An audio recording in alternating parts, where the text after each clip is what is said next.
ដែលបងជួបអូនក្នុងពិធីបុណ្យភូមិឃើញអូនកាន់ដៃកូនបេះដូងបងរំភើបស្នាមញញឹមអូនស្រស់ទោះជីវិតធ្លាប់ឈឺចាប់បងមើលឃើញក្នុងភ្នែកអូននៅមានសុបស្រស់បំប្រងអតីតកាលអូនបងមិនខ្វល់ទេសារវ៉ាន់លន់ឡើងបងសុំចូលចិត្តអូនបន្តិចបានទេស្រឡាញ់មេម៉ាយកូនមួយបងមិនខ្លាចពីគេថាបេះដូងបងស្រឡាញ់ពិតមិនមែនសម្រាប់លេងសើចណាសារវ៉ាន់វើជុំបងសុំកាន់ដៃអូនស្រឡាញ់ទាំងម្ដាយទាំងកូនបងសន្យាមិនបោះបង់ចោលស្រឡាញ់មេម៉ាយកូនដែរ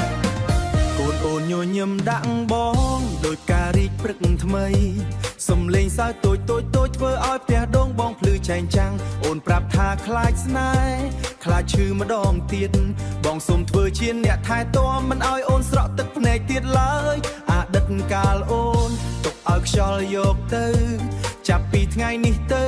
បងសុំឈរជាមួយអូនស្រឡាញ់មេម៉ាយកូនមួយបងមិនខ្លាចពីគេថាបេះដូងបងស្រឡាញ់ពិតមិនមែនសម្រាប់លេងសើចណាសារវ៉ាន់វើជុំ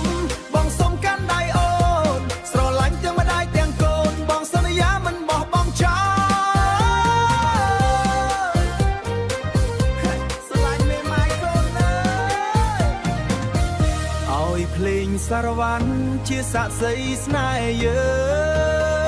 ងពីបុរសម្នាក់ដែលចង់ក្លាយជាឪពុកល្អម្នាក់មិនមែនឈាមជាប់ខ្សែតែជាស្នេហ៍ចេញពីចិត្តសុំអូនបើកបេះដូងសុំអូនបើកបេះដូងទទួលយកបងម្ដងទៀតស្រ